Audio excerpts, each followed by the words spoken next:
কেউ কি join request দিচ্ছি না? 8:29, আমরা 8:30 শুরু করি।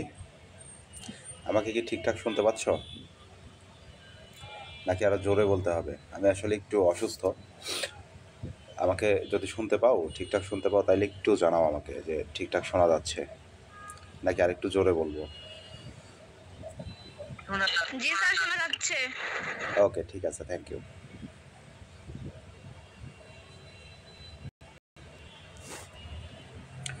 তাইলে আমরা আজকে দ্বাদশ অধ্যায়ের শেষের অংশটুকু পড়ব।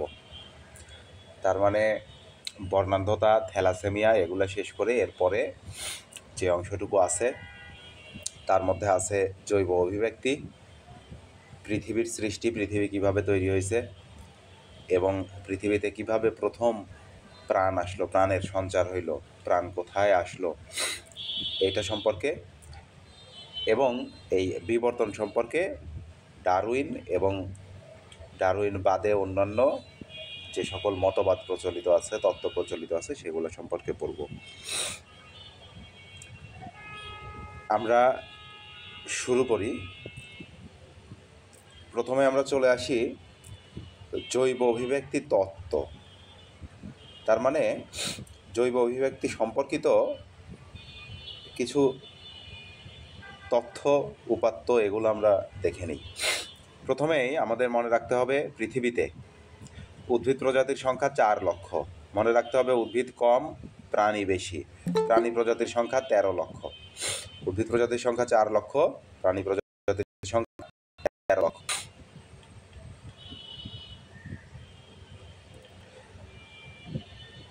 এইটা আচ্ছা, একটু জয়েন্টগুলা কনফার্ম করেন।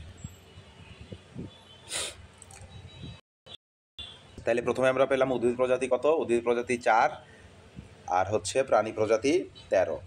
এটা যদি ভুলে যাও, 13টা মুখস্থ রাখতে হবে। উদ্ভিদ, উদ্ভিদ কথাটা লিখতে 4টা ওয়ার্ড লাগে, রস্যউ দ ভ দ, 4, 4 থেকে 4 লক্ষ। আর প্রাণী প্রজাতি 13 লক্ষ। এরপরে আমরা চলে আসি জীবাশ্ম আবিষ্কার। প্রথম জীবাশ্ম, জীবাশ্মর ইংরেজি হচ্ছে ফসিল। প্রশ্নে জীবাশ্ম উল্লেখ থাকতে পারে, ফসিল এইভাবেও থাকতে পারে, বাংলায় ফসিলও লেখা থাকতে পারে, কারণ এইটাও বাংলা হিসেবেই বইয়ে লেখা হয়। তাইলে এখানে আবিষ্কারক হবে, কারোর একটু বানান টানান ভুল আছে, এগুলো ঠিক করে নিও তোমরা। তাইলে প্রথম জীবাশ্ম আবিষ্কার করেন কোন বিজ্ঞানী? বিজ্ঞানী জেনোফেন। তাইলে ইংরেজিতে নামটা একটু দেখে নিবা, এক্স দিয়ে নাম শুরু হয়। তিনি কত সেঞ্চুরিতে করেন? ফিউরিতে, 5ম শতাব্দীতে। বাংলায় হচ্ছে 5ম শতাব্দী। জেনোফেন তিনি এই ফসিল আবিষ্কারের সাথে সাথে তিনি একটা কথা বলেন, প্রমাণ করেন। কি প্রমাণ করেন? এখানে একটা প হবে না, প্রমাণ হবে। প্রমাণ করেন যে জীবের আকার পরিবর্তনশীল। তার মানে কি? প্রথমে যে জীবটা তৈরি হলো সেই জীবে বিভিন্নভাবে আকার পরিবর্তিত হইতে হইতে আরও অসংখ্য জীব তৈরি হয়েছে। তার মানে জীবের আকার সময়ের সাথে কি হয়? পরিবর্তিত হয়। এরপরে আমরা চলে আসি যে জেনোফেন বললেন জীবের আকার পরিবর্তনশীল। কে বললেন? জেনোফেন। এটা একটু ডিটেলস আছে, আমরা যত সংক্ষেপে করা যায় তত সংক্ষেপে করছি, সংক্ষেপে মনে রাখবো আমরা। জীবের আকার পরিবর্তনশীল এই ধরনের কোনো কথা আসলে এটা বলছে হচ্ছে জেনোফেন। তাহলে তার সমসাময়িক আরেকজন বিজ্ঞানী অ্যারিস্টটল। অ্যারিস্টটল তিনি কি বলছিলেন? তিনি বলছেন যে বিভিন্ন জীবের মধ্যে একজন অন্যজন হতে উন্নত এবং পূর্বপুরুষ থেকে বিবর্তনের মাধ্যমে বর্তমান রূপ লাভ করেছে। তাইলে এখানে আমরা দুইটা ওয়ার্ড ভালোভাবে মনে রাখবো, একটা হচ্ছে উন্নত আর একটা হচ্ছে বিবর্তন। তার মানে আমরা এইভাবে মনে রাখবো, উন্নত আর বিবর্তন সম্পর্কিত যে তত্ত্বটা দিয়েছেন সেটা হচ্ছে অ্যারিস্টটল, আর আকার পরিবর্তনশীল এইটা বলেছেন জেনোফেন। তাহলে জেনোফেন বলছেন আকার পরিবর্তনশীল আর অ্যারিস্টটল বলছেন উন্নত বিবর্তন। এখন এই বিবর্তন, যার নামই বিবর্তন, তার নামই জৈব অভিব্যক্তি, তার নামই ইভলিউশন, সবগুলো একই কথা। তাহলে এইটা কী ধরনের প্রসেস? এইটা একটা মন্থর প্রক্রিয়া। মন্থর মানে কি? স্লো, আস্তে, খুবই ধীর গতি সম্পন্ন। মানে স্লো বলতে তো ন্যূনতম একটু আস্তে হইলেও সেটাকেও আমরা স্লো বলি, বাট মন্থরটা হচ্ছে একেবারেই ধীর গতি সম্পন্ন। তাইলে এটা একটা মন্থর এবং চলমান প্রক্রিয়া, সর্বদা চলতে থাকে, তাইলে স্লো অ্যান্ড কন্টিনিউ প্রসেস। এইটা সাধারণত যেহেতু অনেক স্লো, এজন্য এটা হইতে প্রচুর সময় লাগে, এই জন্য এটাকে বলা হয় সময় সাপেক্ষ। তাহলে অধিকাংশ ক্ষেত্রে এটা সময় সাপেক্ষ, তবে কখনো কখনো খুব কম সময়েও বিবর্তন ঘটার নজির আছে। অল্প 2-4-10 বছরের মধ্যে বিবর্তন ঘটে গেছে, এরকমও নজিরও আছে, তবে অধিকাংশ ক্ষেত্রে কি লাগে, অত্যধিক সময় লাগে। এরপরে আমরা চলে আসি পৃথিবীর সৃষ্টি। এখানে এই যে পৃথিবীর সৃষ্টি, এখানে ও হবে, ও এতে প্রাণের সঞ্চার। পৃথিবীটা সৃষ্টি হয় কিভাবে আমরা একটু দেখি, এই ছবিগুলো দেখে আমরা এটা মনে রাখব। পৃথিবীর সৃষ্টি হয় কই থেকে? এই যে দেখো তীরচিহ্ন দিয়ে দেখানো আছে যে সূর্য থেকে পৃথিবীর সৃষ্টি হচ্ছে। তাহলে পৃথিবীর সৃষ্টি হয় কই থেকে? সূর্য থেকে। কত বছর আগে? 450 কোটি বছর আগে। এই যে এখানে বলা আছে 450 কোটি বছর, এইটার নামই 450 বছর। তাহলে 450 মানে 450, এটা তো সংখ্যা উল্টাপাল্টা করে দিলে, সংখ্যায় বা কথায় লিখলে আবার মানে বুঝতে হবে, ধরে নিতে হবে। তাহলে 450 কোটি বা 450 কোটি বছর পূর্বে, অথবা এইটাকেই বলা হয় 4.5 বিলিয়ন বছর। তাহলে 4.5 বিলিয়ন বছর মানেই 450 কোটি বছর। তাহলে 450 কোটি বছর বা 4.5 বিলিয়ন বছর পূর্বে সূর্য থেকে সৃষ্টি হয় পৃথিবীর। তাহলে এই পৃথিবীটা কী ধরনের ছিল? গ্যাসীয় ছিল, একটা গ্যাস পিণ্ড ছিল। তাহলে সূর্য থেকে একটা অংশ, এই যে সূর্য থেকে একটা অংশ আলাদা হয়ে যায় বা সূর্যের প্রভাবে সৃষ্টি হয়, যেটা কেমন দেখো, এই যে গ্যাসীয়, গ্যাস পিণ্ডের মতো, মনে হচ্ছে গ্যাস উঠতেছে। তাইলে প্রথমে সূর্য থেকে যে পৃথিবীটা সৃষ্টি হয়, সেটা কী হিসেবে সৃষ্টি হয়? একটা গ্যাসের দোলা, একটা গ্যাসের খণ্ড, একটা গ্যাসের পিণ্ড হিসেবে।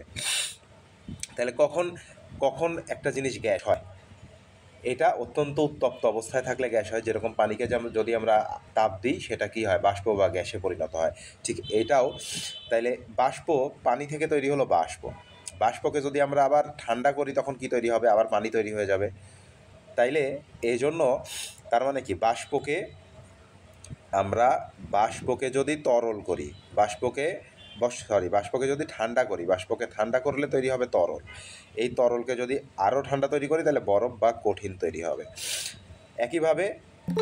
একইভাবে কঠিনকে যদি আমরা তাপ দিই, তাইলে তৈরি হবে তরল, তরলকে তাপ দিলে তৈরি হবে কি? বাষ্প। তাইলে সূর্য থেকে 450 কোটি বছর পূর্বে বা 4.5 বিলিয়ন বছর পূর্বে পৃথিবী তৈরি হয় গ্যাস পিণ্ড হিসেবে, একটা গ্যাসীয় পৃথিবী তৈরি হয়। তারপর এটা সে সময় কী অবস্থা ছিল? উত্তপ্ত অবস্থায় না ঠান্ডা অবস্থায়? তাহলে যেহেতু গ্যাস পিণ্ড, তার মানে এটা অত্যন্ত উত্তপ্ত অবস্থায় ছিল।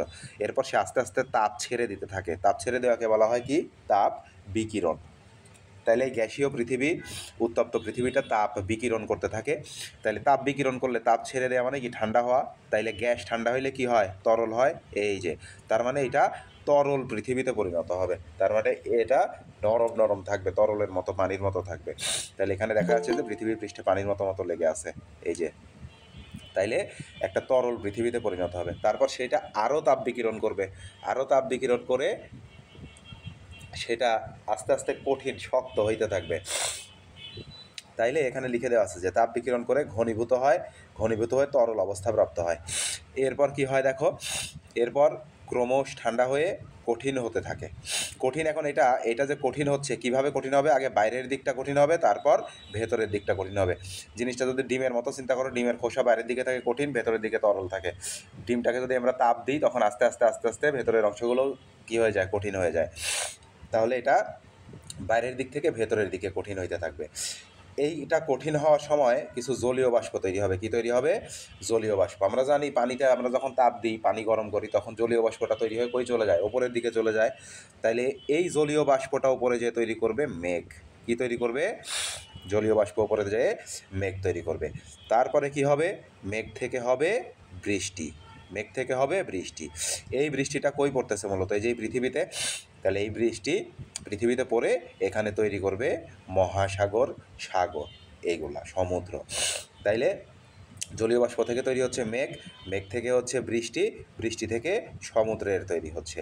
এই সমুদ্রের পানিতেই প্রথম প্রাণ সৃষ্টি হয়। তাইলে এই যে প্রথম প্রাণ সৃষ্টি হয়েছে কোথায়? সমুদ্রের পানিতে। তাহলে এই সমুদ্রের পানি কিভাবে আসলো, এইটার জন্য আমাদের এই প্রক্রিয়াটা জানতে হয়। তাহলে এই প্রক্রিয়াটা কী ছিল? প্রথমে ছিল সূর্য থেকে একটা গ্যাসপিণ্ড তৈরি হয় পৃথিবীর, সেটা অত্যন্ত উত্তপ্ত অবস্থায় ছিল, তারপরে তাপ বিকিরণ করতে করতে তরলে পরিণত হয়, তারপর সেটা আরও তাপ বিকিরণ করে আরও ঠান্ডা হয়ে কঠিনে পরিণত হয়। কঠিনে পরিণত হওয়ার সময় কিছু জলীয় বাষ্প উৎপন্ন হয় এখানে, জলীয় বাষ্পটা তৈরি করে মেঘ, মেঘ থেকে হয় বৃষ্টি, বৃষ্টি থেকে হয় সমুদ্র। এই সমুদ্রের পানিতেই প্রথম প্রাণের সৃষ্টি হয়। তাহলে সেই প্রাণী বা জীবে ক্রমাগত বিবর্তন হইতে হইতে হইতে হইতে অসংখ্য জীবকুলের অসংখ্য প্রাণী প্রজাতির সৃষ্টি হয়। আশা করি এতটুকুতে কারো কোনো সমস্যা নাই। আমরা নেক্সট অংশে চলে যাই। এটা হচ্ছে বিবর্তন সম্পর্কিত তত্ত্ব। আচ্ছা, কেউ কি জয়েন দিয়ে বসে আছে? আচ্ছা, জয়েন্ট রিকোয়েস্ট তো নাই মনে হচ্ছে।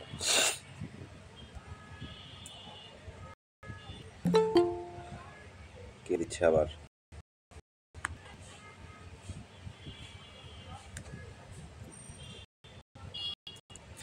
এরপরে আমরা প্রথম অংশটুকু শেষ, আমরা দ্বিতীয় অংশে চলে আসি। যে এই থিওরি থেকে আমরা দেখতেছি যে প্রথমে সমুদ্রের পানিতে কি তৈরি হলো? প্রথমে সমুদ্রের পানিতে প্রাণ সৃষ্টি হইল।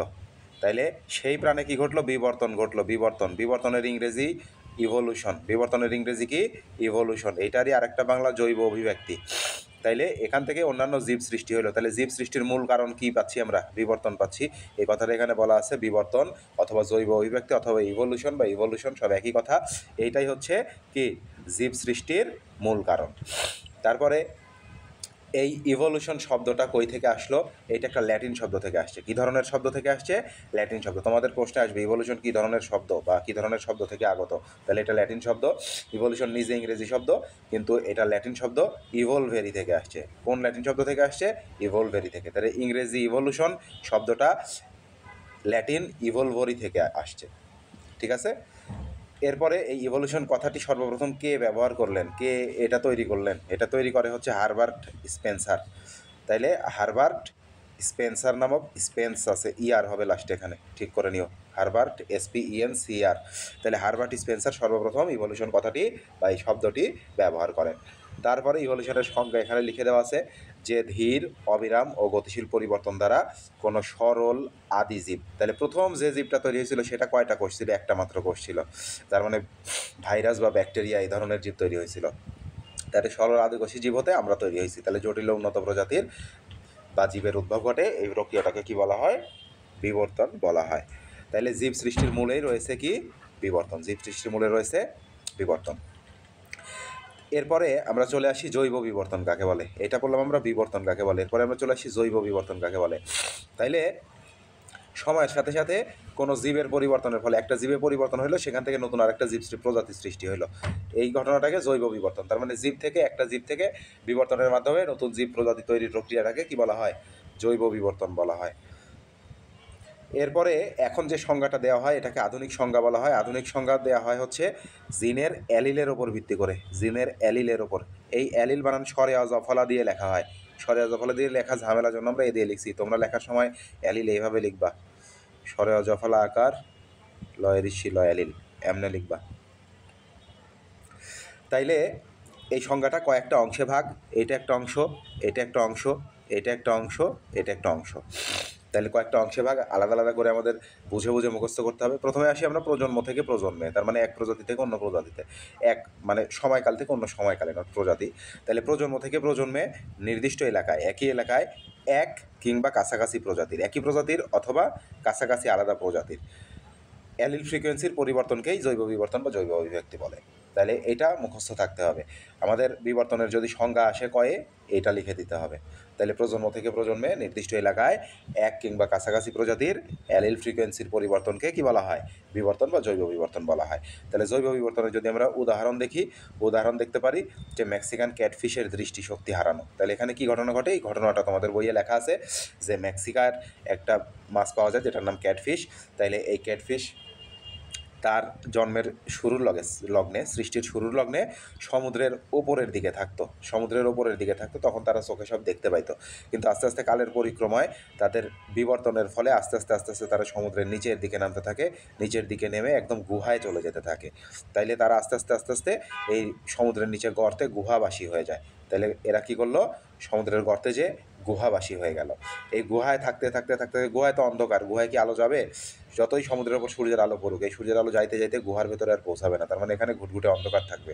এরা এই অন্ধকারে থাকতে থাকতে থাকতে থাকতে, অন্ধকারে থাকলে তো চোখের আর কোনো কাজে লাগে ওদের, অন্ধকারে তো আর কিছু দেখা যায় না, চোখের কোনো কাজ নাই।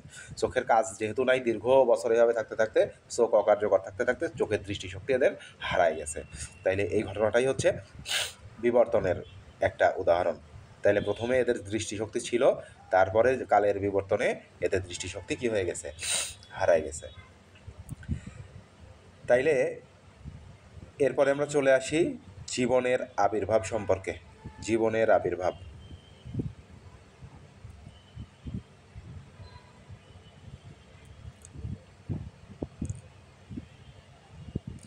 ওকে, আমরা চলে আসি জীবনের আবির্ভাব। তাহলে জীবনের আবির্ভাব প্রথম কোথায় ঘটলো বলো তো? সমুদ্রের পানিতে। তাহলে কেউ কেউ বলে সমুদ্রের পানিতে, কেউ কেউ বলে জলাশয়ের পানিতে। তাহলে যেটাই অপশনে থাকুক সেটাই উত্তর, ঠিক আছে? তাহলে জীবনের উৎপত্তি প্রথম হয় কোথায়? এই যে সমুদ্রের পানিতে অথবা জলাশয়ে। তাইলে এ সম্পর্কে কী ধরনের ব্যাখ্যা আছে, কি ব্যাখ্যা দিচ্ছেন যে কেন তারা মনে করলেন যে সমুদ্রের পানিতে বা জলাশয়ের পানিতে এই প্রথম জীবনের উৎপত্তি হয়েছিল? তাহলে এই সম্পর্কে দুইটা মতামত আছে, এইটা আর এইটা। প্রথমে চলে আসি প্রথম মতামত। আমাদের যে কোষ আছে জীবের, জীব কোষ, আমাদের দেহে যে রক্ত আছে, রক্ত, এবং দেহে অন্যান্য যে তরল পদার্থ আছে, তাহলে এই জীব কোষ, তারপরে রক্ত, দেহের অন্যান্য তরল পদার্থ, এই তিন জায়গাতেই বা এই সকল জায়গাতে আমাদের লবণ থাকে। যেরকম আমরা বলি না যে আমরা যে ইলেকট্রোলাইট খাই, ইলেকট্রোলাইট কিছু ড্রিঙ্কস আছে, এটা মূলত কী করে? লবণের সমতা নিয়ন্ত্রণ করে। তাইলে এই যে সোডিয়ামের লবণ, সোডিয়াম ক্লোরাইড, তারপরে পটাশিয়ামের লবণ, পটাশিয়াম ক্লোরাইড, এগুলা সব আমাদের শরীরে থাকে, এই জীবকোষ, রক্ত, তরল, এই লবণগুলা। তাইলে এখানে যেরকম লবণ থাকে, তোমরা তো সমুদ্রের পানি জানো, তোমরা লবণাক্ত, সমুদ্রের পানিতেও কি থাকে? লবণ থাকে। তাইলে আমাদের শরীরেও লবণ থাকে, সমুদ্রের পানিতেও লবণ থাকে। এই যে লবণে লবণে মিল, এই ঘটনা থেকে মনে করা হয় যে সমুদ্রের পানিতে প্রথম আমাদের কোষ তৈরি হয়েছিল, ওই কোষে সমুদ্রের পানি থেকে লবণ ঢুকে গেছে, ওই লবণ আমরা এখনও বয়ে বেড়াচ্ছি, এভাবে মনে করা হয়। তারপরে দ্বিতীয়ত, সমুদ্রে এখনও অসংখ্য এককোষী জীব পাওয়া যায়। আমাদের দৈনন্দিন জীবনে আমরা এককোষী জীব খালি চোখে দেখতে না পাইলেও সমুদ্রে অসংখ্য এককোষী জীব আছে। যেহেতু সবচেয়ে বেশি পরিমাণে এককোষী জীব সমুদ্রেই পাওয়া যায়, এই জন্য বলা হয় যে প্রথম যে জীব সৃষ্টি হয়েছিল সেটাও কোথায় হয়েছিল? সমুদ্রে হয়েছিল। কারণ প্রথম যে জীবটা সৃষ্টি হয়েছিল সেটাও কী ধরনের ছিল? এককোষী ধরনের ছিল, ঠিক আছে? এইটা হচ্ছে তত্ত্ব, প্রচলিত তত্ত্ব, এই দুইটা। এখন চলে আসি বৈজ্ঞানিক ব্যাখ্যা কি বলে। তাইলে বৈজ্ঞানিক ব্যাখ্যা কি বলে আমরা একটু দেখি। তাইলে জীব সৃষ্টির বিজ্ঞানসম্মত অনুমান, বিজ্ঞানের সায়েন্সের ভিত্তিতে কিভাবে অনুমান করা হয়। এখানে প্রথমে আমাদের একটা সংজ্ঞা জানতে হবে। এর আগে আমরা পড়লাম জৈব অভিব্যক্তি, যে ওই যে এক জীবে আমাদের বিবর্তন হয়ে নতুন একটা প্রজাতি সৃষ্টি হওয়াকে জৈব অভিব্যক্তি বলে। আর রাসায়নিক অভিব্যক্তি বা রাসায়নিক বিবর্তন কাকে বলে? পৃথিবীর উৎপত্তি এবং সেখানে জীবনের উৎপত্তি, এই ধারাবাহিকতা। প্রথমে পৃথিবীর সৃষ্টি হইলো, তারপর সমুদ্র সৃষ্টি হইলো, মেঘটেক থেকে বৃষ্টি হয়ে, তারপর জীবন আসলো, এই যে ঘটনা প্রবাহ, এই ঘটনা প্রবাহকে বলা হয় রাসায়নিক অভিব্যক্তি। তাহলে তোমাদের যদি প্রশ্নে আসে রাসায়নিক অভিব্যক্তি ব্যাখ্যা করো, তখন আমাদের কি দিতে হবে? ওই যে চিত্র দিয়ে যেটা পড়াইলাম, ওইটা হচ্ছে আমাদের ব্যাখ্যা করে দিতে হবে, এই যে এটা। এখন আমরা চলে আসি যে এই যে এখানে জৈব অভিব্যক্তির সংজ্ঞা আমরা দিয়ে দিছি, দুইটা পাশাপাশি করে দিছি। আবার রাসায়নিক অভিব্যক্তি বা রাসায়নিক বিবর্তন কাকে বলে, জৈব বিবর্তন বা জৈব অভিব্যক্তি কাকে বলে, এগুলো কয়ের জন্য। এখন আমরা দেখি যে এই সায়েন্টিফিক কি ব্যাখ্যা আছে, এটা সম্পর্কে সায়েন্টিফিক কি ব্যাখ্যা আছে। সায়েন্টিফিক ব্যাখ্যাটা যদি আমরা দেখি, তাইলে 260 কোটি বছর আগে পৃথিবীতে বিভিন্ন গ্যাস ছিল। এখন তোমাদের বইয়ে এই বিভিন্ন গ্যাসের নাম লেখা আছে, তোমাদের বইয়ে বিভিন্ন গ্যাসের নাম লেখা আছে। এখন বিভিন্ন গ্যাসের নাম এত তো মুখস্থ করা ঝামেলা, এটা আমরা কীভাবে মনে রাখতে পারি? এটা আমরা দিয়ে একটু মনে রাখতে পারি। কাকা মিয়ার হাসা জানা ছিল, তার মানে কি? হাসা মানে কি? সত্য। কাকা মিয়ার সত্য জানা ছিল, তার মানে ছিল। তাইলে আগে কী কী গ্যাস ছিল, ছিল দিয়ে কী কী গ্যাস ছিল, এটা আমরা মনে রাখবো। তাইলে কাকাতে কার্বন ডাইঅক্সাইড, কাকাতে কার্বন ডাইঅক্সাইড, তারপরে মিতে মিথেন, তারপরে আতে অ্যামোনিয়া। তাইলে কাকাতে কার্বন ডাইঅক্সাইড, মিতে মিথেন, আতে অ্যামোনিয়া, এগুলো লিখে নিও, অথবা বইয়ে দেওয়া আছে, বইয়ে দেখলে বুঝতে পারবা। কাকাতে কার্বন ডাইঅক্সাইড, মিতে মিথেন, আতে অ্যামোনিয়া। তারপরে হাসাতে হাইড্রোজেন সালফাইড, চাটা দন্ত শয়ের মতো, হাসাতে হাইড্রোজেন সালফাইড। এরপরে জানাতে হচ্ছে নাতে হচ্ছে নাইট্রোজেন, যাতে কি একটু দেখে নিও। তাইলে হাসা জানা ছিল। আচ্ছা, জানাতে কি ছিল? কিন্তু এই সময় কোনো অক্সিজেন ছিল না। কি ছিল না? এই সময় কোনো অক্সিজেন গ্যাস ছিল না। তার মানে অসংখ্য গ্যাস ছিল, বিভিন্ন গ্যাস ছিল, অক্সিজেন ছিল না। এটাই আমাদের মূল থিম থাকবে। তাইলে 260 কোটি বছর আগে পৃথিবীতে বিভিন্ন গ্যাস ছিল। এই কয়টা গ্যাস, কিন্তু ছিল না কে? শুধুমাত্র ছিল না হচ্ছে অক্সিজেন।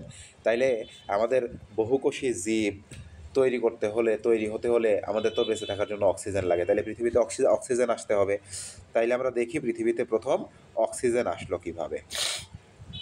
এই যে তোমাদের বই একটু উল্টাপাল্টা করে বলা আছে, এগুলো সাজায় দিছি, এখান থেকে বইল।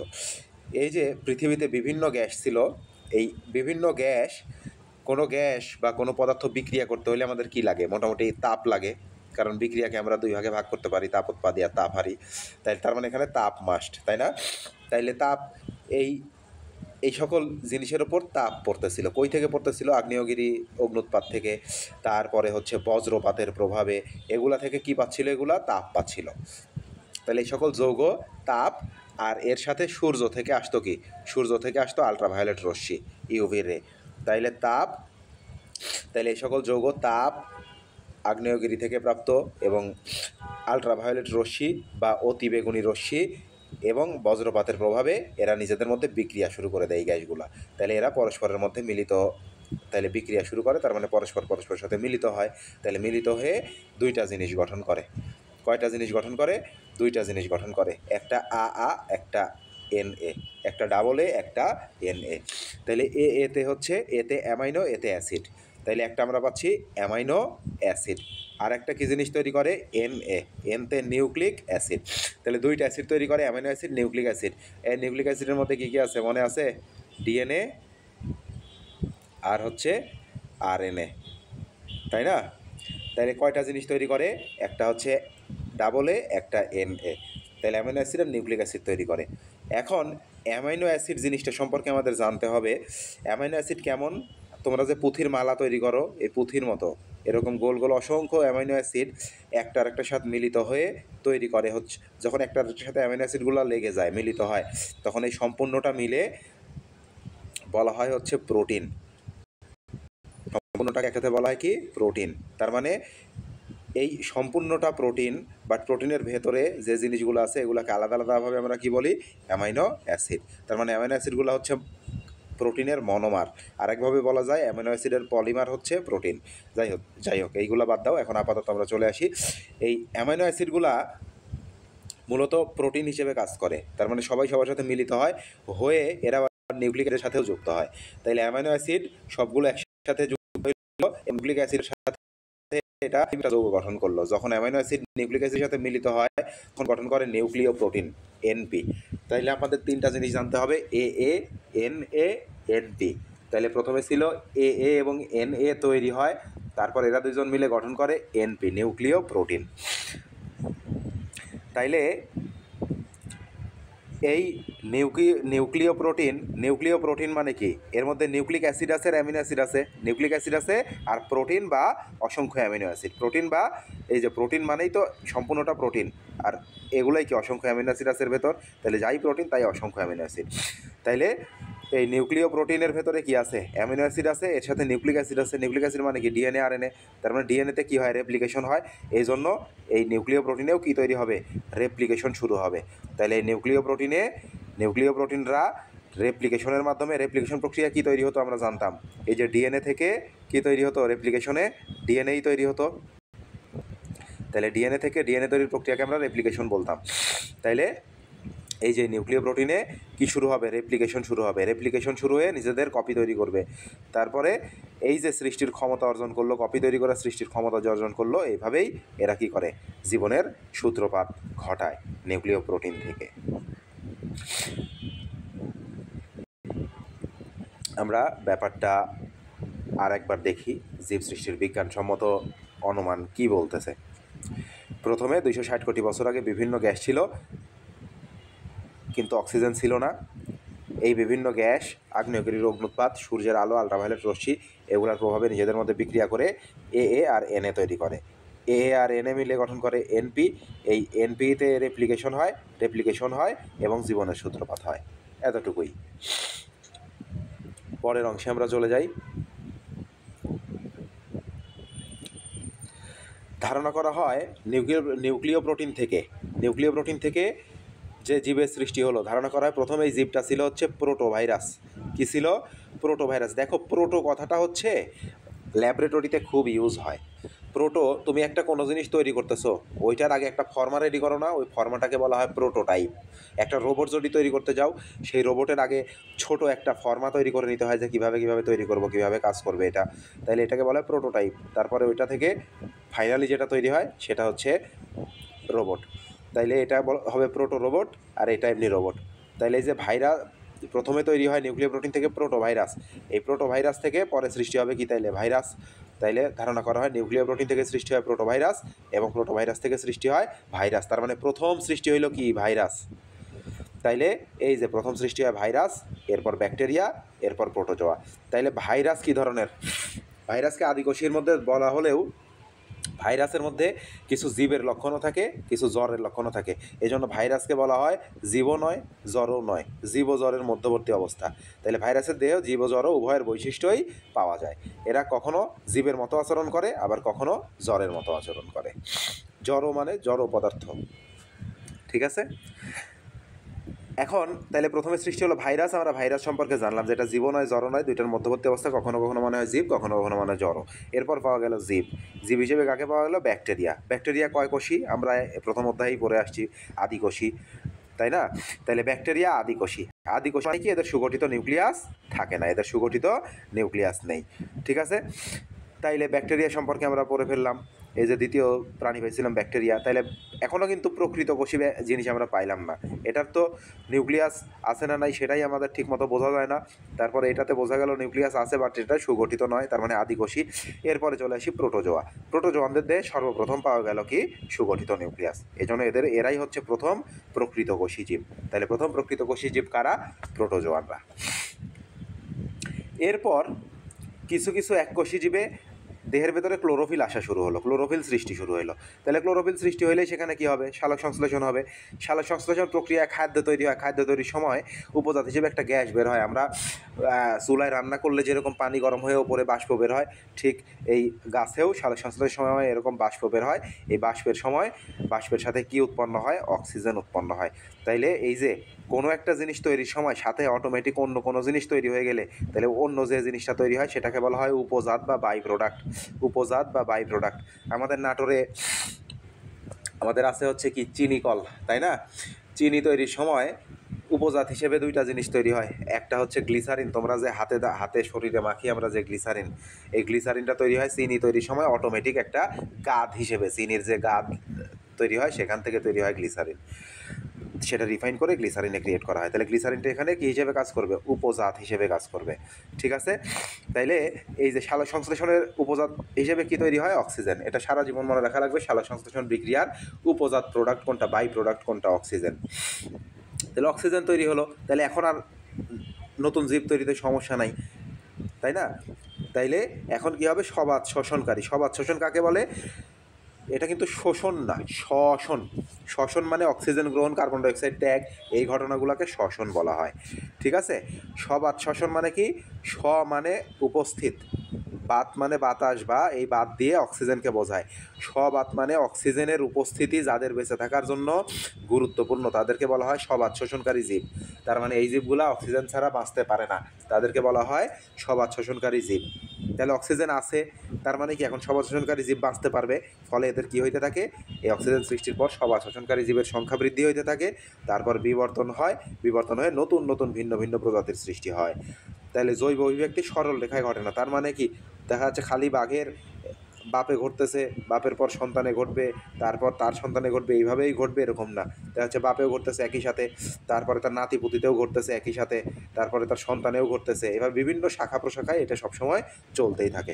তাইলে জৈব অভিব্যক্তি বলো, বিবর্তন বলো, ইভলিউশন বলো, এটা সরল রেখায় ঘটে না, এটা জানতে হবে। সরল রেখায় ঘটে না, এটা সবসময় কোথায় ঘটে? শাখা প্রশাখায় চলতে থাকে, ঘটতেই থাকে। এতটুকুতে কারো কোনো সমস্যা আছে কিনা? যতটুকু পড়াইলাম কারো কোনো সমস্যা আছে কিনা আমাকে একটু ইনফর্ম করো।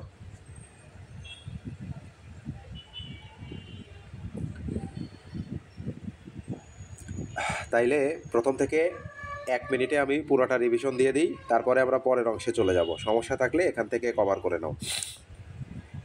প্রথমে আমরা চলে আসি জৈব অভিব্যক্তি তত্ত্ব। উদ্ভিদ 4 লক্ষ, প্রাণী 13 লক্ষ। প্রথম জীবাশ্ম আবিষ্কার করে জেনোফেন 5ম শতাব্দীতে। জেনোফেন বলেন পরিবর্তনশীল, তার মানে জীবের আকার পরিবর্তনশীল। আর অ্যারিস্টটল বলেন উন্নত বিবর্তন। তারপরে বিবর্তন কী ধরনের প্রক্রিয়া?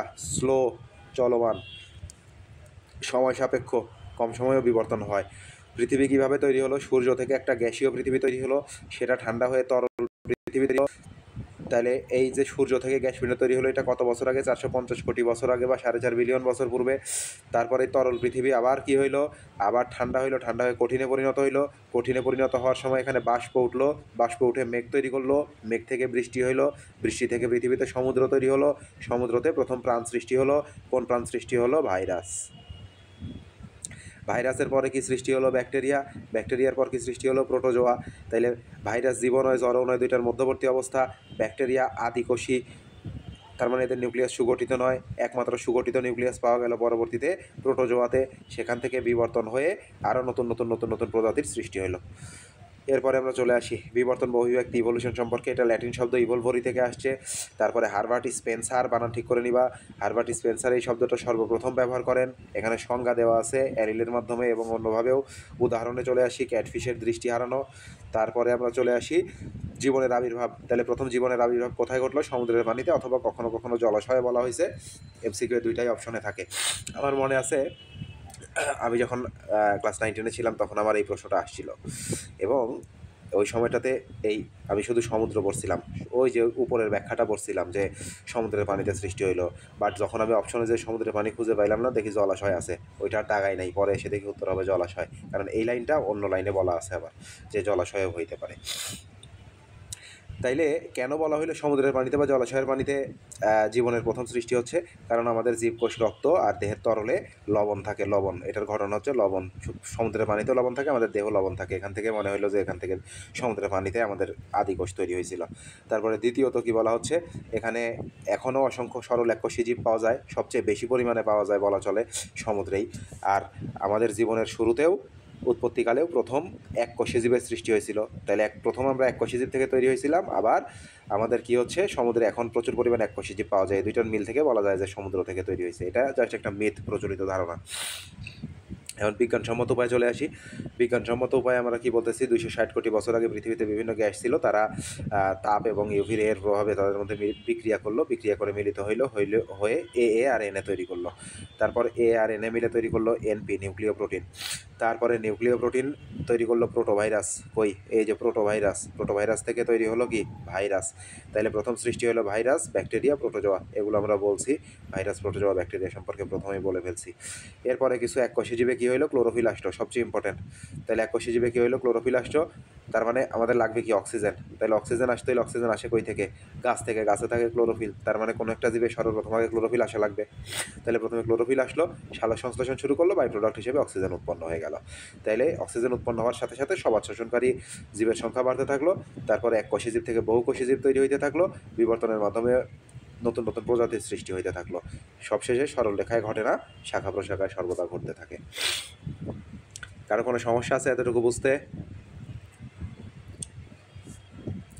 না স্যার, সমস্যা নাই। ওকে, যদি সমস্যা না থাকে আমরা বইয়ে ফিরে যাই, বাকি অংশটা আমরা বই থেকে পড়ে ফেলবো। তাইলে এই যে এগুলো আমাদের পড়া সব হয়ে গেছে। এখানে এই জিনিসগুলো বই থেকে পড়ে তোমাদের কখনো মনে থাকে না। এটা মানে অগোছালো এক কথা বারবার বলা, বা ধোয়াশা আবসাভাবে বলা, এভাবে বলা আছে। একদম ক্লিয়ার করে ভেঙে ভেঙে বলা নাই, যেটা আমরা ক্লিয়ার করে ভেঙে ভেঙে পড়ায় ফেলছি অলরেডি। তাহলে এখন এগুলো রিডিং দিবা। এই যে 273 পৃষ্ঠা, 72 পৃষ্ঠা, 70 পৃষ্ঠা, 71 পৃষ্ঠা, এগুলো একটু রিডিং দিবা, দেখবা যে সব পারো তুমি। আমরা চলে আসি ডারউইনবাদ বা ডারউইনের তত্ত্ব এবং অডারুইনীয় মতবাদ, এগুলোকে নব্য ডারউইনিজম বলা হয়, নব্য ডারউইনবাদও বলা হয়। তাইলে আমরা চলে আসি প্রথমে ডারউইনবাদে। একদম সংক্ষেপে পড়াবো এখান থেকে, জাস্ট রিডিং দেবো, এটা নিজ দায়িত্বে একটু পরবর্তীতে আবার পড়ে নিতে হবে। যতটুকু বোঝানোর মতো ততটুকু আমি জাস্ট পড়াবো। আমরা চলে আসি সর্বপ্রথম এখান থেকে এমসিকিউ আসতে পারে। স্ট্রাসবেরি শহরে জন্মগ্রহণ করে, তারপরে হচ্ছে তিনি একটা দ্বীপ পরিভ্রমণ করেন। এটা হচ্ছে প্রশান্ত মহাসাগরে অবস্থিত দ্বীপটা কোন মহাসাগরে? প্রশান্ত মহাসাগরে জানতে হবে। দ্বীপের নাম জানতে হবে গ্যালাপ্যাগোস। তাইলে গ্যালাপ্যাগোস দ্বীপপুঞ্জে তিনি ভ্রমণ করেন। দ্বীপ মানে সেখানে অসংখ্য গাছ প্রাণী আছে, এগুলো দেখে তিনি একটা বই লিখেন 1859 সালে। সালটা লাগবে আর বইয়ের নাম লাগবে, ইম্পর্টেন্ট। তাহলে সাল 1859 সালে, বইয়ের নাম হচ্ছে origin of species by means of natural selection. দেখো নামের মধ্যে কি, অরিজিন মানে উৎপত্তি, অফ স্পেসিস, স্পেসিস মানে প্রজাতি, তার মানে বিভিন্ন প্রজাতির উৎপত্তি, বাই দ্বারা, কিসের দ্বারা? বাই মিনস অফ মানে দ্বারা, এটা একটা ফ্রেজ। বাই মিনস অফ মানে দ্বারা, কিসের দ্বারা? ন্যাচারাল সিলেকশন মানে প্রকৃতি সিলেক্ট করবে, নির্বাচন করবে যে কে টিকে থাকবে, কে ধ্বংস হয়ে যাবে। তাহলে প্রকৃতির দ্বারা নির্বাচিত, প্রকৃতি যাদেরকে অ্যালাউ করতেছে তারা বেঁচে থাকতেছে, প্রকৃতি যাদেরকে সায় দিচ্ছে না মরে যাচ্ছে, ব্যাপারটা এরকম। তাইলে এই ঘটনাটাকেই, এই বইটার ইংরেজি নাম origin of species by means of natural selection, আর বাংলা নাম প্রাকৃতিক নির্বাচনের দ্বারা প্রজাতির উদ্ভব। তার মানে আলাদা আলাদা প্রজাতি কীভাবে তৈরি হলো। তাহলে বইয়ের নাম লাগবে, লেখকের নাম লাগবে, সাল লাগবে। তাইলে Darwin origin of species by means of natural selection বইয়ের লেখক কত সালে লেখে? 1859 সালে। তারপরে আমরা চলে আসি, তার মানে এই বইয়েই তার এই যে ডারউইনিজম বা ডারউইনবাদ, এই মতবাদটা আর কি প্রকাশ করেন তিনি। তাহলে কল দেয়, কমন সেন্স নাই, আমি কলটা কাটি। আমরা ডারউইনিজমে চলছি। ডারউইন মূলত বলে যে, এই কলটা তো খুব ডিস্টার্ব করতেছে।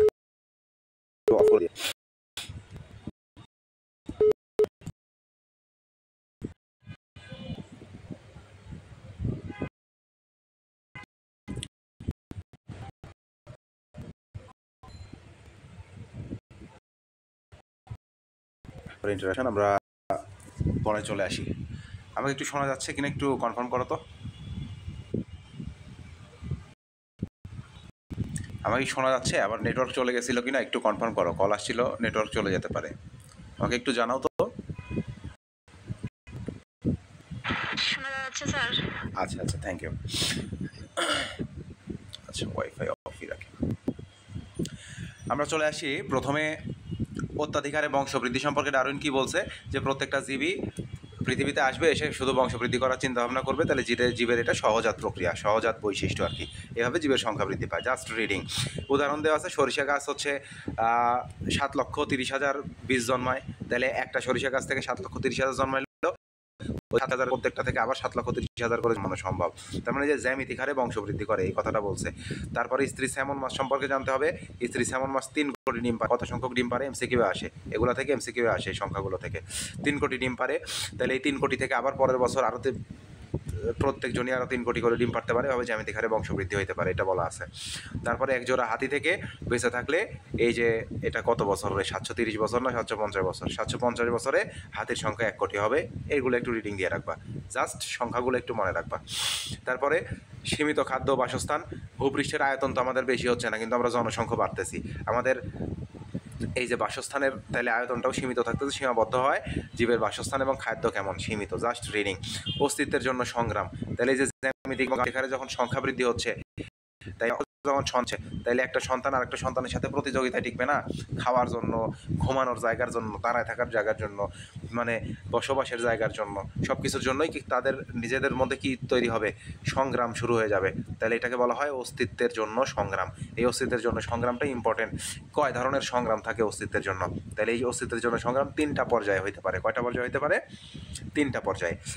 দেখো এই কথা দুইটার মধ্যে একটু পার্থক্য আছে। একটা আন্ত, একটা অন্ত। আন্তঃপ্রজাতিক সংগ্রাম মানে কি, যত ধরনের প্রজাতি আছে সবার মাঝে সংগ্রাম। মনে করো বাঘ হরিণের সাথে, হরিণ বাঘের সাথে সংগ্রাম করতেছে, বাঘ আবার দেখা যাচ্ছে হাতির সাথে সংগ্রাম করতেছে, হাতি আবার দেখা যাচ্ছে মানুষের সাথে সংগ্রাম করতেছে বেঁচে থাকার জন্য। তাইলে এগুলো হচ্ছে যে আলাদা আলাদা প্রজাতি, বাঘের একটা প্রজাতি, হরিণের একটা প্রজাতি, মানুষের একটা প্রজাতি, এই আলাদা আলাদা প্রজাতির মধ্যে যে সংগ্রাম সেটা হচ্ছে আন্তঃপ্রজাতিক। আর অন্তঃপ্রজাতিক মানে নিজের অন্তস্থ, মানে আমার ভেতরের, আমাদের নিজস্ব প্রজাতির মধ্যে সংগ্রাম, মানুষের সংগ্রাম, এটা হচ্ছে অন্তঃপ্রজাতিক। বাঘে বাঘে সংগ্রাম, হরিণে হরিণে সংগ্রাম। মনে করো একটা সবল হরিণ আছে আর একটা দুর্বল হরিণ আছে। মনে করো 20টা হচ্ছে সবল হরিণ, এর মধ্যে 2টা দুর্বল হরিণ। এখন একটা মাত্র গাছ আছে, একটা মাত্র গাছের পাতা খেয়ে তাদের বেঁচে থাকা লাগবে। তাইলে এদের মধ্যে কারা বেঁচে থাকবে আর কারা মরে যাবে? সবলগুলাকে, এই দুর্বলগুলাকে খাবারের কাছে যাইতে দিবে? খাবারের কাছে যাইতে দিবে না। পরে না খেয়ে দুর্বলগুলো কি হয়ে যাবে? মরে যাবে, সবলরা টিকে থাকবে। এটা হচ্ছে এই যে কি করলো, 20টা, এই 20টাও হরিণী ছিল, এই 20টাও হরিণী ছিল, এরা বেঁচে থাকার, 2টাও হরিণী ছিল, এরা বেঁচে থাকার জন্য নিজেদের মধ্যে কি করলো, সংগ্রাম করলো। তাহলে এই একই প্রজাতির মধ্যে সংগ্রামটা অন্ত, আর হচ্ছে আলাদা আলাদা বিভিন্ন প্রজাতির মধ্যে সংগ্রামটা হচ্ছে আন্ত। এখন আন্তর্জাতিক সংগ্রামে একটু উদাহরণ দেওয়া আছে, যে হচ্ছে ব্যাঙ কীট পতঙ্গ খায়, তারপরে ব্যাঙকে আবার খায় সাপ, তারপরে হচ্ছে সাপকে আবার খায় ময়ূর, ব্যাঙ হচ্ছে ময়ূর আবার সাপ ব্যাঙ 2টাকেই খায়। তাহলে যে এক প্রজাতি আরেক প্রজাতিকে খেয়ে খেয়ে বেঁচে থাকতেছে, এইভাবে একজন আরেকজনের সাথে সংগ্রাম করতেছে টিকে থাকার জন্য। আন্তর্জাতিক সংগ্রাম রিডিং দিবা। এই যে তৃণভোজী, এক উদাহরণ দেওয়া আছে, একটা ভোজী প্রাণীর সংখ্যা বেড়ে গেলে, তৃণভোজী প্রাণী মানে কি, ওই যে ধরো হরিণ, তাইলে তাদের সংখ্যা যদি অসংখ্য বেড়ে যায় তাহলে খাদ্যেরও সীমাবদ্ধতা থাকবে, বাসস্থানেরও সীমাবদ্ধতা থাকবে, ফলে দুর্বলরা মরে যাবে। এই যে দুর্বল প্রাণীগুলো কিছুদিনের মধ্যে অনাহারে মারা যাবে, আর হচ্ছে যারা শক্তিশালী তারা টিকে থাকবে। তারপরে হচ্ছে পরিবেশের সাথে সংগ্রাম, এটা জাস্ট রিডিং দিবা। পরিবেশের সাথে এই যে বন্যা, ঝড়, তারপরে খরা, ভূমিকম্প, অগ্নুৎপাত, এগুলোর সাথে কীভাবে টিকে থাকার সংগ্রামটাই হচ্ছে পরিবেশের সাথে সংগ্রাম। এখানে মূলত অন্ত আর আন্ত, এই 2টা ইম্পর্টেন্ট। তারপরে আমরা চলে আসি প্রকরণ বা জীবদেহে পরিবর্তন। এখানে পরিবৃত্তি বা প্রকরণের একটা সংজ্ঞা দেওয়া আছে, এটা মুখস্থ করতে হবে। তাহলে দেখো, জীব দুটির মধ্যে যে পার্থক্য দেখা যায়, তার মানে 2টা জীবের মধ্যে যে পার্থক্য, সেটাকেই বলা হয় কি, প্রকরণ বা পরিবৃত্তি। ঠিক আছে, এতটুকুই। এরপরে আমরা চলে আসি প্রাকৃতিক নির্বাচন। প্রাকৃতিক নির্বাচনটা একটু পড়তে হবে। প্রাকৃতিক নির্বাচন মানে কি লেখা আছে এখানে দেখো, এখানে 2টা শব্দ ইউজ করা আছে, অনুকূল প্রকরণ আর আরেকটা দেওয়া আছে প্রতিকূল প্রকরণ, কোথায় যেন আছে, যাই হোক। তাইলে দেখো, অনুকূল প্রকরণ মানে কি, অনুকূল প্রকরণটা হচ্ছে, মনে করো আগে বুঝো জিনিসটা। সাদা ভাল্লুক ধরো থাকে কোথায়? সাদা ভাল্লুক থাকে বরফের দেশে, তাই না? তাইলে সাদা ভাল্লুকের বেঁচে থাকার জন্য ওই ঠান্ডা আবহাওয়াটাই দরকার, ও গরম আবহাওয়ায় এসে বেঁচে থাকতে পারবে না। এখন সাদা ভাল্লুক যে ঠান্ডা আবহাওয়ায় আছে বরফের মধ্যে, এখন আমরা মানুষ যদি যে ওখানে বসতি গড়তে চাই, সেক্ষেত্রে প্রকৃতি কি আমাদের সায় দেবে না সাদা ভাল্লুককে সায় দেবে? অবশ্যই সাদা ভাল্লুককে সায় দেবে, কারণ প্রকৃতির তখন যেমন ওই জায়গাটাতে, ওই প্রকৃতিটা কার জন্য সাপোর্টিভ? ওই প্রকৃতিটা সাপোর্টিভ হচ্ছে সাদা ভাল্লুকের জন্য। এই যে প্রকৃতি পরোক্ষভাবে কোনো একটা প্রজাতিকে সাপোর্ট করে একটা এলাকাতে টিকিয়ে রাখতেছে, এবং অন্য প্রজাতি ওখানে যে টিকতে পারতেছে না, প্রকৃতির জন্যই মরে যাচ্ছে, এই ঘটনাটাই হচ্ছে প্রাকৃতিক নির্বাচন। তাহলে যারা প্রকৃতির দ্বারা সুবিধা পাচ্ছে ওখানে, ওরা হচ্ছে অনুকূল প্রকরণ, আর যারা টিকতে পারতেছে না, মরে যাচ্ছে, প্রকৃতির সাথে খাপ খাওয়াতে পারতেছে না, তারা হচ্ছে কি, প্রতিকূল প্রকরণ। এখন এই জায়গাটাতে একটা জিনিস জানতে হবে, অভিযোজন, একটা কথা উল্লেখ আছে। অভিযোজন কি, এই কথাটা একটু খাতায় লিখে রাখো, 1 লাইনে, একটু খাতা বের করে লিখো 1 লাইনে। অভিযোজন কি, এইটা দিয়ে কয়ে প্রশ্ন আসে। অভিযোজন কাকে বলে, বা অভিযোজন কি, বা অভিযোজন বলতে কি বুঝো, ক এবং ক্ষয়ে প্রশ্ন আসে, একটু লিখে নাও।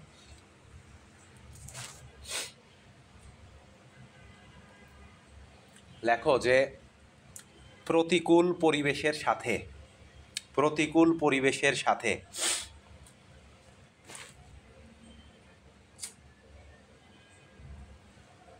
লিখছো, প্রতিকূল পরিবেশের সাথে জীবের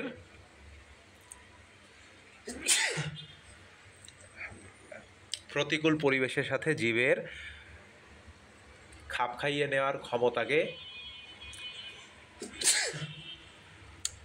প্রতিকূল পরিবেশের সাথে জীবের নিজেকে খাপ খাইয়ে নেওয়ার ক্ষমতাকে অভিযোজন বলে প্রতিকূল পরিবেশের সাথে জীবের নিজেকে খাপ খাইয়ে নেওয়ার ক্ষমতাকে কি বলে? অভিযোজন বলে। লিখছো সবাই? এখান থেকে এতটুকুই আমাদের পড়া মোটামুটি শেষ। এখানে তো আর কিছু নাই বোঝানোর। প্রাকৃতিক নির্বাচনের পরে নতুন প্রজাতির উৎপত্তি, এগুলা একটু রিডিং দিবা। নতুন প্রজাতির উৎপত্তির ক্ষেত্রে একটু সময় দাও আমাকে।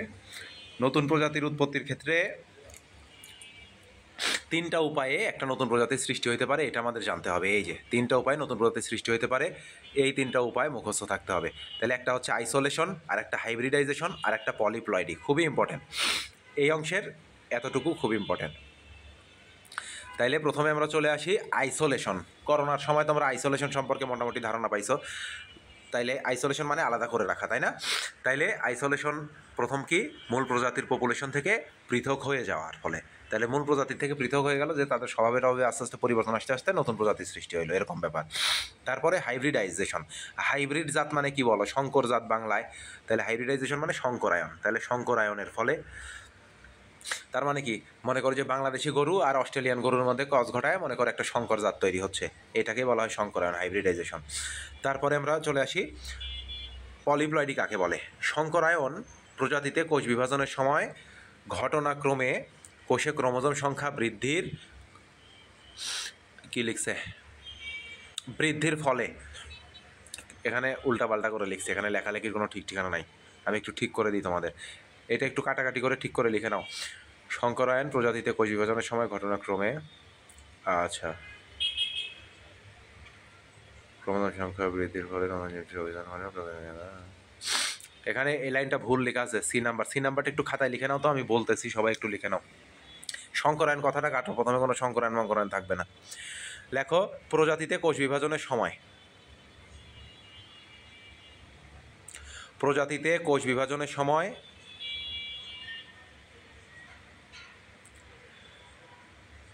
কোষে, প্রজাতিতে কোষ বিভাজনের সময় কোষে ক্রোমোজোম সংখ্যা বৃদ্ধির ঘটনাকে পলিপ্লয়েডি বলে। প্রজাতিতে কোষ বিভাজন, একটা বোর্ড বইয়ে যদি এরকম করে ভুল করে। লেখো প্রজাতিতে কোষ বিভাজনের সময় কোষে ক্রোমোজোম সংখ্যা বৃদ্ধির ঘটনাকে পলিপ্লয়েডি বলে।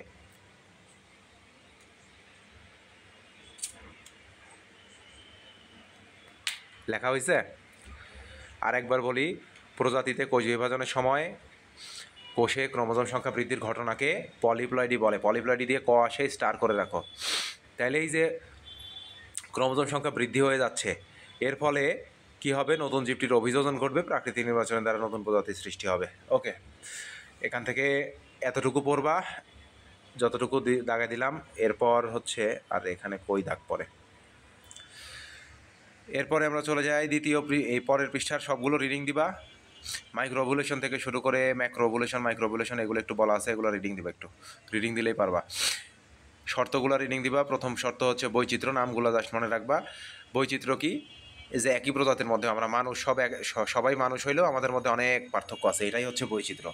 ঠিক আছে? অনেক আম গাছ থাকলেও সব গাছ একরকম নয়, অনেক কাঁঠাল গাছ থাকলেও সব কাঁঠাল গাছ একরকম নয়, ইভেন অনেক ব্যাকটেরিয়া থাকলেও সব ব্যাকটেরিয়াও একরকম নয়। এই ঘটনাগুলো এখানে বলা আছে। তারপরে দ্বিতীয় শর্ত হচ্ছে নির্বাচন। প্রথমে কি? বৈচিত্র্য প্রথম শর্ত। তার মানে নতুন প্রজাতি সৃষ্টির প্রথম শর্ত কি হবে? বৈচিত্র্যতা আসতে হবে। তারপরে আমরা দ্বিতীয় শর্ত হিসেবে কি পাবো? যে নির্বাচন। এই নির্বাচনটাকে 3 ভাগে ভাগ করা হয়। কেউ থাকবে একদম যোগ্য, তার মানে ফিট, সকল পরিবেশ পরিস্থিতি সহ্য করতে পারবে তারা। আর অযোগ্য থাকবে কিছু, তারা পরিবেশ পরিস্থিতি এগুলো সহ্য করতে পারবে না, ফলে তারা হারায় যাবে, মরে যাবে। আর কিছু থাকবে নিরপেক্ষ, এরা পরিবেশ পরিস্থিতি যাই হোক না কেন এদের এই পরিবেশের সাথে কোনো সম্পর্ক নাই। তাইলে এই যে নির্বাচনের যে 3টা ক্রাইটেরিয়া, একটা হচ্ছে যোগ্য, আর একটা অযোগ্য, নিরপেক্ষ, এইটা একটু মনে রাখবা। তৃতীয় শর্তে আমরা চলে আসি বংশগতি। তাইলে এই যে দেখো, সব না হলেও কিছু ফিট এবং আনফিট বৈশিষ্ট্য বংশগতির নিয়মে পরের প্রজন্মে চলে যাবে। এক প্রজন্ম থেকে অন্য প্রজন্মে এগুলা অ্যালিল ফ্রিকোয়েন্সির মাধ্যমে জিনে ইনপুট হবে এবং নতুন নতুন প্রজাতির সৃষ্টি হবে। এগুলো জাস্ট রিডিং দিও, এখানে বোঝানোর কিছু নাই। অডারউইনীয় অভিব্যক্তির মধ্যে চলে আসো। অডারউইনীয় অভিব্যক্তির মধ্যে যেগুলো বক্স করে দেওয়া আছে শুধু সেই শব্দগুলো মনে রাখবা, বাকিগুলো রিডিং দিয়ে এই শব্দ দিয়ে নিজেই ব্যাখ্যা করতে পারবা। প্রথমে আমরা চলে আসি পরিযান বা মাইগ্রেশন। একটা কথা বলা আছে, কি বলা আছে? পরিযান বা মাইগ্রেশন। আমার কলমটা কী করলাম, এই যে দাঁড়াও। প্রথমে আমরা চলে আসি পরিযান বা মাইগ্রেশন। পরিযান মানে কি? এই যে আমাদের দেশে শীতের সময় বিভিন্ন বিদেশি পাখি চলে আসে। কারণ কি, অত্যাধিক শীতের সময় ওইসব দেশে তারা খাপ খাওয়াতে পারে না, অভিযোজিত হইতে পারে না, তখন এই যে অন্য দেশে চলে আসলো, আমাদের দেশে চলে আসে, এটাকেই বলে পরিযান বা মাইগ্রেশন। তাহলে পরিযান মাইগ্রেশন মানে কি? এক জায়গা থেকে অন্য জায়গায় স্থানান্তরিত হওয়া। ঠিক আছে? তাহলে এই যে এক জায়গা থেকে অন্য জায়গায় গেলে তাদের অ্যারেল ফ্রিকোয়েন্সিতে বড় ধরনের পরিবর্তন ঘটে যেতে পারে, এবং এই যে এটা অল্প সময়ের মধ্যেই আমাদের নতুন প্রজাতির সৃষ্টি হইতে পারে আর কি। তারপরে আমরা চলে আসি, এখানে আসলে আমার কালার পড়া বইয়ে, আশা করি বুঝতে পারবো। নতুন ধরনের ফ্লু ভাইরাসের প্রাদুর্ভাব দেখা দিলে, যেরকম আমাদের করোনা ভাইরাস আসছিল আমাদের, তাই না? নতুন করে ফ্লু ভাইরাসের প্রাদুর্ভাব দেখা দিলে জিনোম ডিএনএতে কিছু পরিবর্তন, আচ্ছা, নতুন ধরনের ফ্লু ভাইরাসের আবির্ভাব, এইটাও একটা এই যে জৈব অভিব্যক্তির উদাহরণ আর কি। কারণ কি, দেখো করোনা কিন্তু এত ক্রিটিক্যাল ছিল না, বা আমরা একসময় চিন্তামই না। করোনা তার জিনে পরিবর্তন ঘটিয়ে আমরা বলতাম যে করোনায় মিউটেশন হয়েছে, তার ডিএনএ পরিবর্তন হয়েছে, তাই না? সে ডিএনএ পরিবর্তন ঘটিয়ে নতুন ভাইরাসের নতুন একটা রূপ হিসেবে আমাদের কাছে প্রাদুর্ভাব হিসেবে দেখা দিল। তাহলে এটাও একটা জৈব অভিব্যক্তি বা ওই যে অ্যালিল ফ্রিকোয়েন্সির পরিবর্তন। তারপরে আমাদের জিনোমে এখানে বলা আছে ডিএনএতে কিছু অংশ থাকে, যে জায়গা ডিএনএর কিছু অংশ থাকে যে জায়গাটাতে জিন থাকে, এবং ডিএনএর কিছু অংশ থাকে যেখানে জিন থাকে না। দেখো, এইটা যদি একটা ডিএনএ হয়, মনে করো এতটুকুতে জিন আছে আর এগুলোতে জিন নাই, তাহলে যেখানে জিন আছে এটাকে বলা হয় কোডিং অংশ। কি বলা হয়? কোডিং। আর যে জায়গাগুলোতে জিন নাই সেগুলোকে বলা হয় নন কোডিং। এই যে নন কোডিং অংশ। তাহলে এই জিন নাই ডিএনএর যে জায়গাগুলো, এগুলো কি নন কোডিং অংশ, এগুলো শরীরের কোনো কাজে আসে না। তাহলে ডিএনএর নন কোডিং অংশ শরীরের কোনো কাজে আসে না। এইটাও একটা অডারউইনীয় জৈব অভিব্যক্তির উদাহরণ। তাইলে একটা পপুলেশনে ডারউইনীয় এবং অডারউইনীয় জৈব অভিব্যক্তি একই সাথে চলতে থাকে আর কি। এখান থেকে সেভাবে প্রশ্ন আসে না, বাট ব্যাপারগুলো জানতে হয় নিজের কনসেপ্ট ক্লিয়ারের জন্য, এবং কখনো প্রশ্ন আসলে এই যে সেই ব্যাপারগুলো যেন, মানে 2-1 মার্কের জন্য প্রশ্ন আসলেও সেটা যেন মিস না হয়, এই জন্য। জৈব অভিব্যক্তির প্রমাণসমূহ, প্রমাণ রিডিং দিবা। সমসংস্থ অঙ্গ। সমসংস্থ অঙ্গ বলতে কি বোঝায়? আমাদের যেরকম হাত আছে এবং পা আছে, দুইটা মিলে 4টা, গরুরও কি আছে? 4টা পা আছে। তাহলে গরুর সামনের 4টা পা আমাদের 2 হাতের সাথে তুলনা করা হয়, যদিও আকার আকৃতি আলাদা। তাহলে এগুলোকে বলা হয় সমসংস্থ অঙ্গ। তাহলে গরুর ওই সামনে 2 পা, আমাদের 2 হাত। পাখির ডানা, এগুলো হচ্ছে সমসংস্থ অঙ্গ। পাখিরও দেখো ডানা আছে হাতের বদলে, পা তো আছে পাখিরও, তাই না? এগুলোকে বলা হয় কি? সমসংস্থ অঙ্গ। এগুলো একটু রিডিং দিবা, এগুলো দাগানোটুকু রিডিং দিবা। তারপরে এখানে 2টা সংজ্ঞা দেওয়া আছে, জীবাশ্ম আর জীবন্ত জীবাশ্ম, এটা লাগবে। জীবাশ্ম আর হচ্ছে জীবন্ত জীবাশ্ম।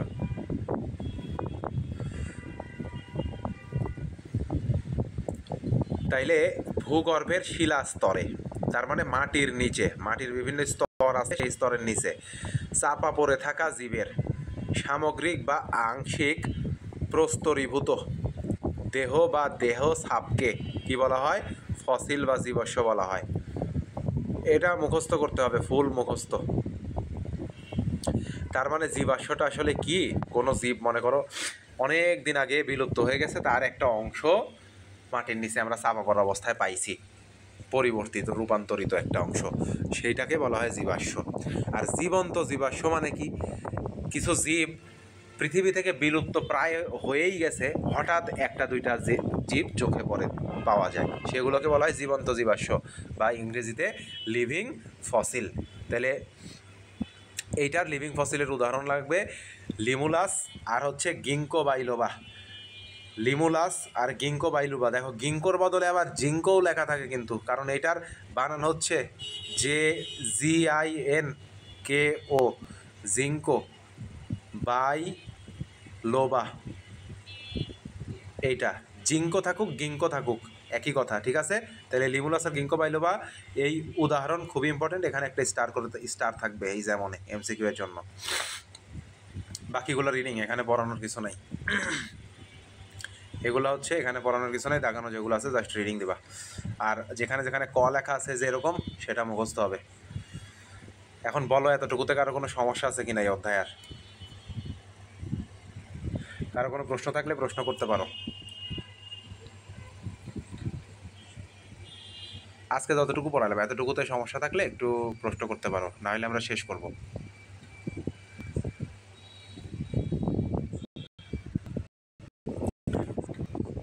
আচ্ছা, প্রশ্ন ধরে নিলাম প্রশ্ন নাই, কেউ যেহেতু কিছু জিজ্ঞেস করতেছো না। তারপরও যদি কারো কোনো প্রশ্ন থাকে আমাকে হোয়াটসঅ্যাপে হচ্ছে ডিটেলস লিখে আমাকে ইনবক্স করো, আমি সময় মতো তোমাদের রিপ্লাই করবো আর কি।